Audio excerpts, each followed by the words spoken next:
Thanks, Sam. Yeah, I'm not sure I can compete with coffee, but I'll give it a try. So I've only got about 15 minutes. I normally do it a little bit longer than that, but we'll see how far we can get through it. I see a lot of CVs. I see very good ones. I see very bad ones. I see very short ones.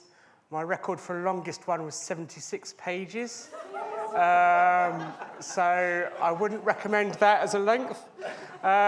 It did include their publications, but even so, it wasn't 76 pages of publications. Okay, so I'm going to try and distill some of this down. It's not going to be, this isn't a template to follow. You know, you've all got a personal approach to your CV. It's telling your story. I'm not a big believer in templates. What we can do is highlight some of the principles to be thinking about, okay, to make it work for you. So, starting off with this, what have you got to offer? How are you going to stand out from the crowd? And this is really what the CV is about, okay? This is about the CV making sure you stand out from, 50, 100 other applicants for an academic job. Might be more, might be less. But think about what the CV's job is to persuade employers you're the best person for the job, or at least to start that process, yeah? Whether that's a university for an academic position, whether it's an industry, it's still got the same purpose. So you have to bear that in mind when you're writing your CV. This is one I always come across.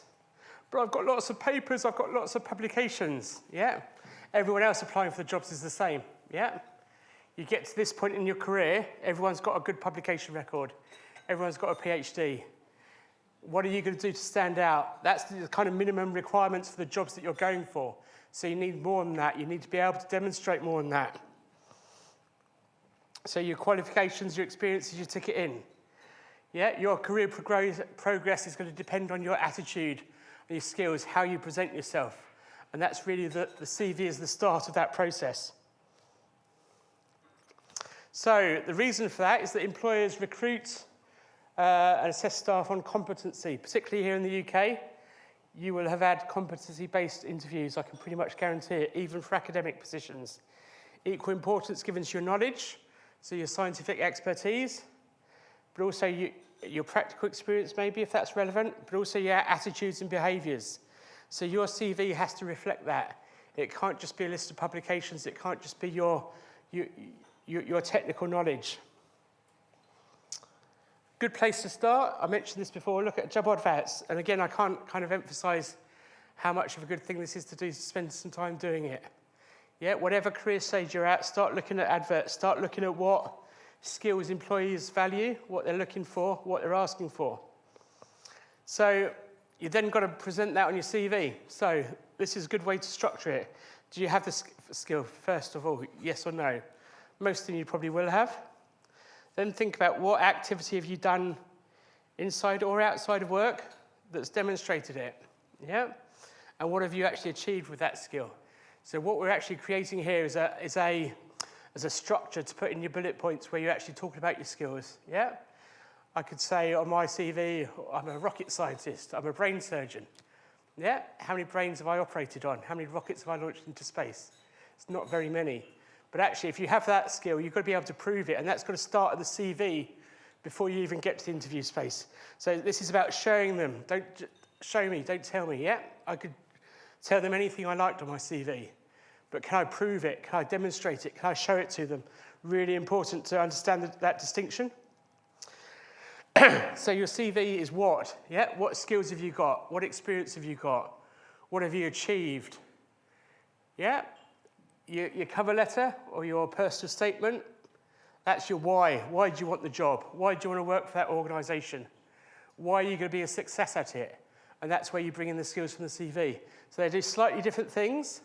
They work together, but you're never sure which one they're going to read first. So they both have to operate in isolation to make them want to read the other one. And this is really crucial. The CV's job is to just get you an interview. Yeah? That's what it's for. I'll tell you why that's important. Because it's not your biography. Yeah? You can write that 50 years' time when you're successful. Yeah? It's not a record of everything you've done day to day. It's not your current job description. Yeah? And it's not the same for every job that you apply for. So what I'm saying here is if you just say what you've done, that's not enough on a CV. You've got to make that connection between what you've done and the role that you're applying for as explicit as you can. And people struggle with that sometimes. So it's tailored to the skills and the language that the employers look for. So again, the language is really crucial. I always say, think about it from the recruiter's point of view. Friday afternoon, they've got 50 CVs to go through. Yeah, how are they going to get that down to 4 or 5 to interview?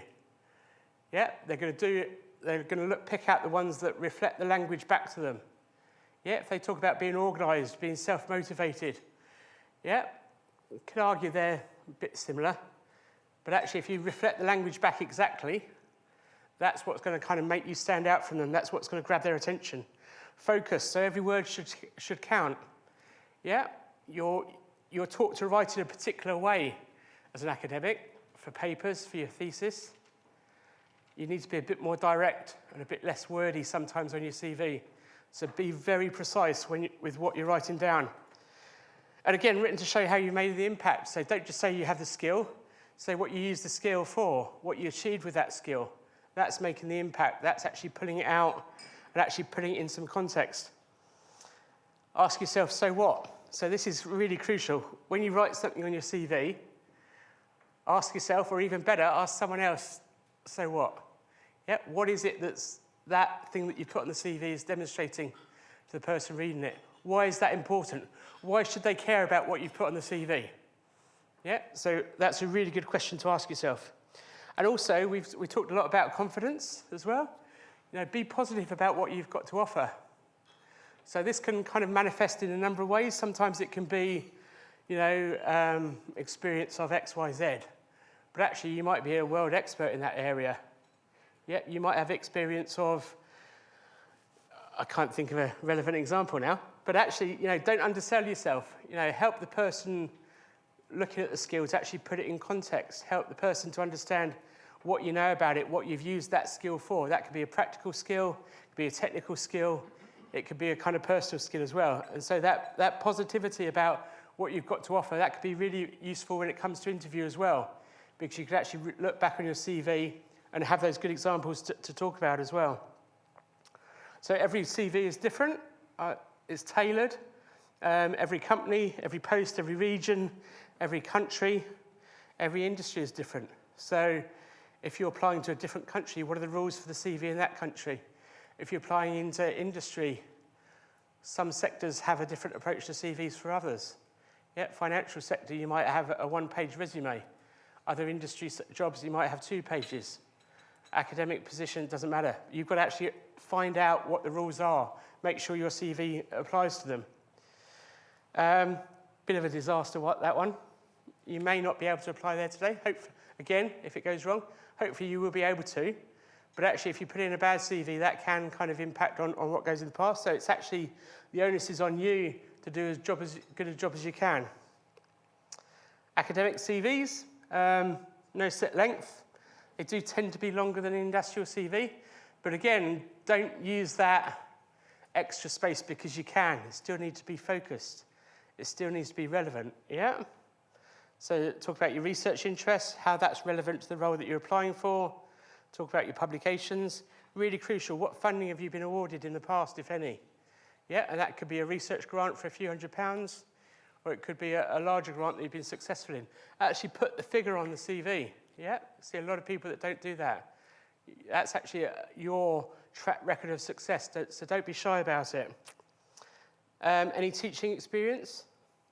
Again, this becomes more important as you go for more sort of permanent or more sort of senior academic positions. But again, be specific, yeah? Don't just say taught undergraduates. How many students did you have? How many hours? Were you involved in developing the units? Were you involved in assessments? Yep. Did you come up with a whole new module for a course? Help the person reading it, put it in a context, help the person reading it see you as part of their academic department. What are you going to bring to it? Rather than just saying, I've taught some undergraduates. Yep, be as specific as you can. And again, the conferences and collaborations. With the collaborations, did you initiate that, Did you use your networking skills, your communication skills could set up a collaboration with someone else in a different department or a different industry or someone in industry. So again, be specific, help the person reading it to understand the context of that. Non-academic, I don't like it. It's not just industry or academia. There is a third option as well. So non-academic CVs, 2 pages maximum here in the UK. Mixture of technical and transferable skills. First page can grab the reader's attention. Why should they want to turn over to the second page? Is there enough on the first page to kind of grab their attention? So the front page is really your kind of shop window. It's your real estate. Yeah. What is the first thing that you're going to write? What's the first thing that's most important that the person reading it views and sees? You can make it skills-based. This can work really well, particularly if you're moving from an academic position into industry. Talk about the skills. Put 3 or 4 skills that match what's in the job description or the person spec or the advert. Then give 3 or 4 bullet point examples of what you've used with that skill, what you've achieved with it, and the impact that you've had. Then page 2, you can put your work history. Again, you don't need to get into too much specific information here. It's not your job description of what you're currently doing. The work history can just be, in this context, it can just be filling in the gaps in terms of timing as well. Education, be brief as well. I see a lot of people with CVs that keep adding them, but never actually take stuff off. Yeah? So at your stage of the career, do you still need to have your A-level results on, as an example? I see people in their 30s that still have their GCSE or A-level results on the CV because they've never taken them off. They've never curated it. They've never thought, actually, that's not relevant to the position that I'm applying for anymore. Yeah? And also, you see long lists of training, long lists of, I've done this course, I've done that, I've learnt that. Yeah, it's not a record of every course you've been. It's not a record of every technique that you've learnt. Is it relevant? Is it relevant for the role that you're applying for? Yeah, you're at your stage of career now. There's so much stuff you could put on your CV. So again, we're back to that question, so what? People also ask about personal profiles, that little paragraph at the top of page 1 of the CV. Should you include it? Should you not? If you do, what do you put in it?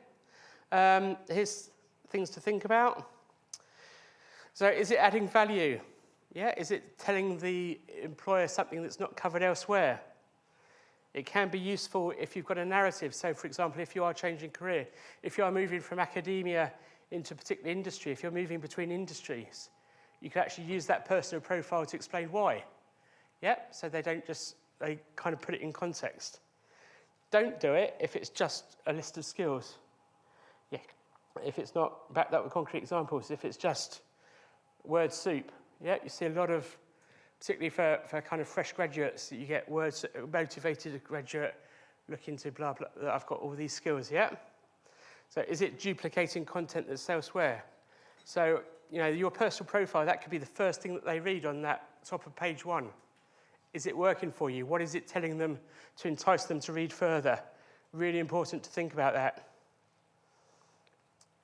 So here's some examples of what I get asked about. What's the best formatting? What's the best layout I can use? Should I include X or Y on the CV?